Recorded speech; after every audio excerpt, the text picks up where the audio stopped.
July 21-നാണ് TP case പ്രതിയായിട്ടുള്ള കൊടിസുനിക്ക് 15 ദിവസത്തെ അടിയന്തര parole അനുവദിച്ചത്.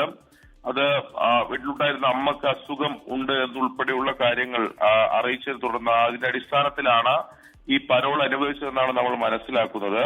ഈ പരോൾ അനുവദിക്കുന്ന ഘട്ടത്തിൽ പരോൾ എടുത്ത് എവിടെയാണ് പോവുക, എവിടെയാണ് ഉണ്ടാവുക, ഏത് സ്റ്റേഷൻ പരിധിയിലാണ് ഉണ്ടാവുക എന്ന് അവിടെ അറിയിക്കണം, ജയിലിൽ അറിയിക്കണം. ഇതിന്റെ അടിസ്ഥാനത്തിൽ കൊടിസുനി അറിയിച്ചത്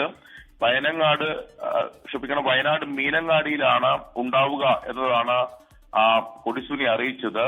അതിനുശേഷമാണ് പരോൾ ലഭിച്ചു പോവുകയും ചെയ്തത്.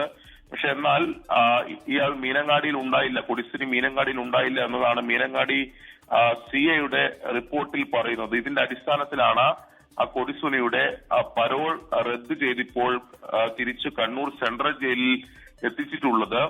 മറ്റൊന്ന്, ഇന്നലെ പുറത്തു വന്ന വിവരം, കൊടിസുനിക്ക് തലശ്ശേരി കോടതിയിൽ ഈ മദ്യപിക്കുന്നതിനായി ഉദ്യോഗസ്ഥർ അവസരമൊരുക്കി നൽകി. അതിന്റെ അടിസ്ഥാനത്തിൽ വകുപ്പ് തല അന്വേഷണം നടത്തി 3 ഉദ്യോഗസ്ഥരെ സസ്പെൻഡ് ചെയ്തിരുന്നു.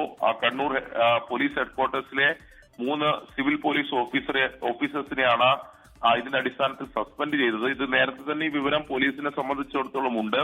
അതിന്റെ കൂടി പശ്ചാത്തലത്തിലാണോ ഈ പരോൾ റദ്ദ് ചെയ്തത് എന്നതിനും സാധ്യതയുണ്ട് എന്നതാണ് നമ്മളിപ്പോൾ മനസ്സിലാക്കുന്നത്. എന്തായാലും അടിയന്തര പരോൾ അനുവദിച്ച് പോയ കൊടിസുനിയെ നിലവിൽ തിരിച്ചു വിളിച്ചിപ്പോൾ കണ്ണൂർ സെൻട്രൽ ജയിലിൽ എത്തിച്ചിട്ടുണ്ട് എന്നതാണ് നമ്മൾ മനസ്സിലാക്കുന്നത്. ഇതിൽ ജയിൽ അധികൃതർ ഉൾപ്പെടെ പറയുന്നത് ഈ പരോൾ ലഭിച്ചു പോകുന്ന ഘട്ടത്തിൽ ഏത് സ്റ്റേഷൻ പരിധിയിലാണ് ഉണ്ടാവുക എന്ന് രേഖാമൂലം അറിയിക്കണം. അതിന്റെ അടിസ്ഥാനത്തിൽ അറിയിച്ചത് മീനങ്ങാടി സ്റ്റേഷൻ പരിധിയിൽ, അവിടെയാണ് ഈ 15 ദിവസവും ഉണ്ടാവുക എന്നതാണ്.